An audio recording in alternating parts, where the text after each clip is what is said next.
Well, unfortunately, this is what remains of the tank shading. And specifically what happened is down here, there is this broken leg over here, the finger joint kind of like snapped, I think cause of the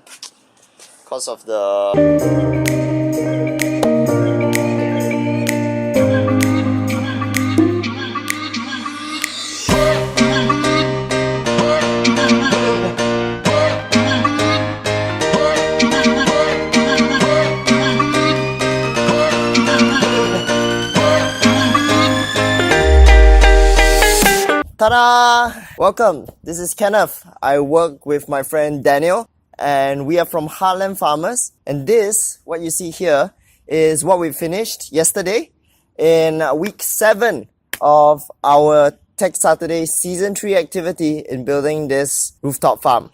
So I'm really happy today with what we did, because for the most part the hardest thing that we had to do was the wooden frame, and that is done.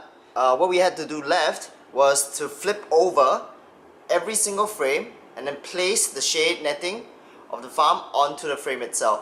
The effect of that change just makes it feel like you suddenly have a proper farm on the rooftop, which I have to admit we didn't really have that feeling because it looked like a construction site with like wood lying around, but now we have a proper frame. So once we set up the frames, we took steel bars and we tied the steel bars to the legs of the frames to hold the whole thing down together.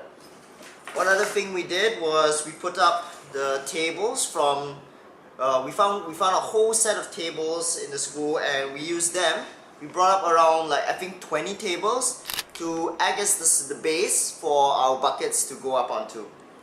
So the next thing that we're gonna have to work on is the irrigation, the piping. We're not too sure how we're gonna do it, and we did give it a try before the session ended, but I think we're really gonna only get started on it next week. So if the plumbing is done next week, we should be able to finish most of the farm by the time of the last session. I got to rush off for dinner right now. See us next week for the last session of Tech Saturday Season 3 to finish up the farm, same time on Saturday, and yeah, that's it. I'll see you then.